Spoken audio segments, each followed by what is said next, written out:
구원에 이르는 길은 아주 단순합니다. 하나님을 믿는 것입니다. 신학자들이나 목사들은 하나님이 어떤 분이며 자신이 죄인이라는 것과 죄에 대한 회개가 선행되어야 하고 예수님이 나의 죄를 대신하여 죽으신 것과 그것을 믿음으로 천국에 간다는 것을 믿어야 한다고 말합니다. 그러나 그런 말들은 다 헛됩니다. 믿음에는 의가 나타납니다.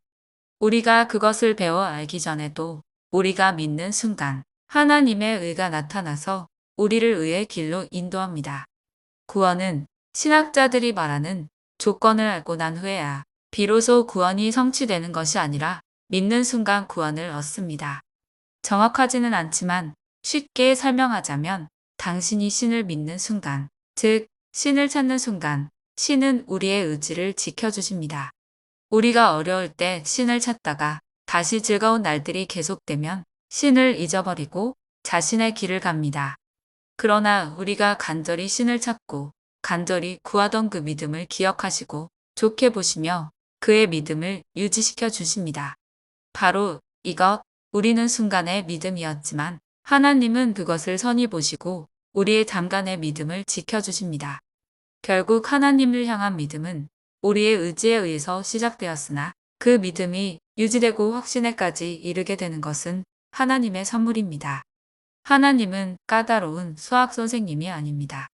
정확한 해석 풀이를 요구하시는 분이 아닙니다. 내가 주를 사랑하나이다. 라는 고백은 주가 어떤 분인지 몰라도 유효합니다. 내가 한 여인을 사랑하게 되는 순간은 그녀를 전혀 모를 때에 일어납니다. 십자가 우편에 달린 강도의 고백은 예수님을 믿었기 때문입니다. 그 믿음이 구체적인 교리를 알지 못한 것이 흠이 되어 취소되는 일은 없습니다. 유튜브에는 진리를 스스로 깨닫지 못하고 그냥 배운 대로 말하는 사람들이 많습니다. 탈을 심한 사람들은 회심과 구원의 경험을 사춘기에 민감한 정서적 반응이라고 말합니다. 그러나 그런 말은 까마귀 날자 배 떨어지는 격입니다. 회심과 구원은 정서적 반응을 포함한 영적인 경험입니다. 저를 예로 들자면 저는 사춘기 시기의 정서적 불안감과 기독교가 만나서 일어나는 정서적 폭발을 경험하지 못했습니다. 바람이 지나간 것처럼 성령으로 난 사람도 그러하다는 말이 딱 저와 어울립니다. 저는 극심한 정서적 폭발과 눈물을 경험하지 못했습니다. 그냥 자연스럽게 하나님을 믿었고 사랑합니다. 그리고 목사들이나 신학적 교육을 받은 사람들이 말하는 것들을 신뢰하지 않습니다. 나는 도마처럼 의심이 많고 다른 사람들이 말하는 것을 곧이곧대로 받아들이는 성격이 아닙니다. 그리고 과학자들이나 철학자들이 말하는 과학적 증거와 철학적 사변들을 그들의 논리대로 이해하지 않습니다. 왜냐하면 저는 너무나 의심이 많기 때문입니다. 누가 돌다리를 두들겨가며 건너냐? 라고 하면 나는 돌다리를 두들기는 것이 돌다리를 확인하는 최선의 방법이 아닐 것이라고 생각하는 사람입니다. 요즘 탈에 심한 사람의 말을 들었습니다. 이 사람은 히브리서에 나오는 복음에서 돌아선 전형적인 사람처럼 보입니다. 나는 원래 의심이 많은 사람이었기에 그 사람이 말하는 많은 부분을 또한 의심했던 적이 있습니다. 나는 권위를 인정하지 않는 성격이라 목사나 장로 또는 교회의 전통을 무작정 동의하는 사람이 아닙니다. 탈의 심자들이 던지는 이성적 의문과 의문의 답이 탈의 심이라는 것은 당연한 결과라고 생각합니다. 이성은 사람을 더욱 이성적이게 만들고 이성에 가둡니다. 그래서 정말로 이성적인 사람은 음모론자가 되기가 쉽습니다. 왜냐하면 조그마한 단서나 힌트는 거대한 음모를 밝히는 조그만 시작이라고 생각하기 때문입니다.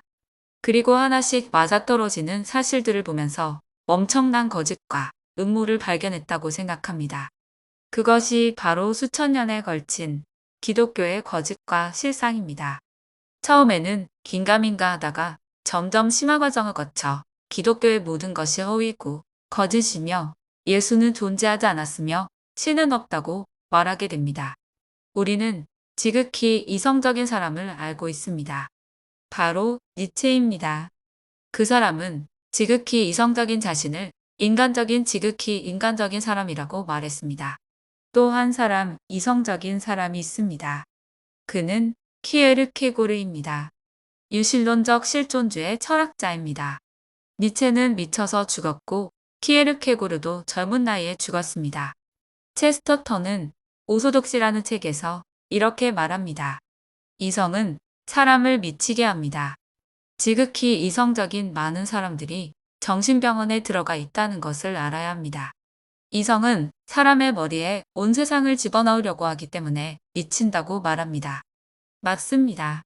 이성은 사람의 눈에 보기에는 모든 것을 담을 수 있는 큰 그릇처럼 보이지만 막상 뭔가를 담으려고 하면 얼마 담기지 않는다는 것을 알게 됩니다.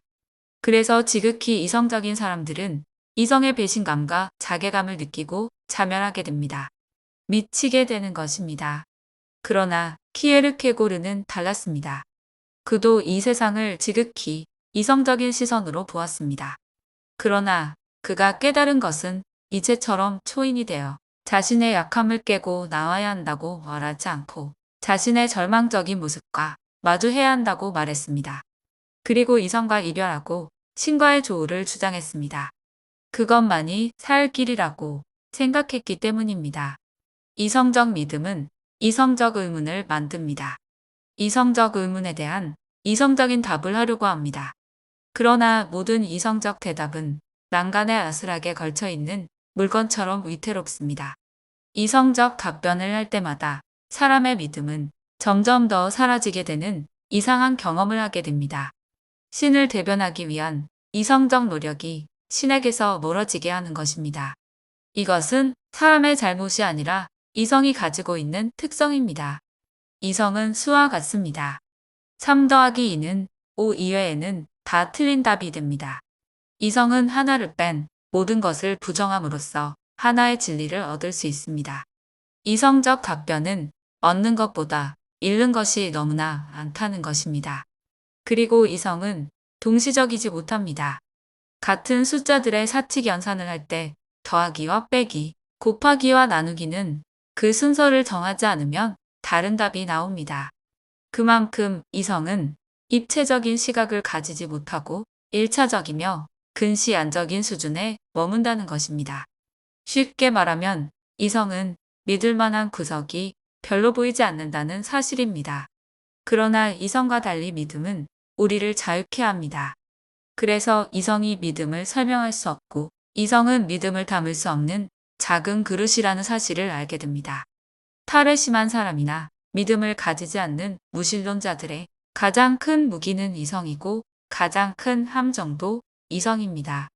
이성은 자신에 매달리는 사람들을 절대로 놓아주지 않습니다. 스토커도 자신의 행동을 사랑이라 말하고 의처 증환자도 아내의 외도를 확신합니다. 피해망상 환자는 건물 어딘가에서 나를 겨누고 있는 저격수가 있다고 확신합니다. 이렇게 지극히 이성적인 사람들은 이성 이외에는 아무 소리도 듣지 않습니다. 그래서 지극히 비이성적이 되어버립니다. 뷰티풀 마인드라는 영화가 있습니다. 신경제학의 새로운 패러다임을 제시한 천재 수학자 존 내시의 전기를 영화화한 것입니다.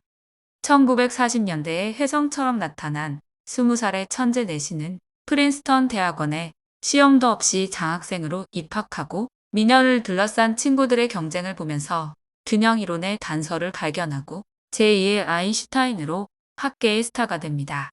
그는 냉전 시대의 소련 암호 해독 프로젝트에 투입되어 수만 개의 암호를 해독해서 전쟁의 승리에 공헌하지만 전쟁이 끝난 후에도 소련 스파이가 자신을 미행한다는 생각에 사로잡히게 됩니다.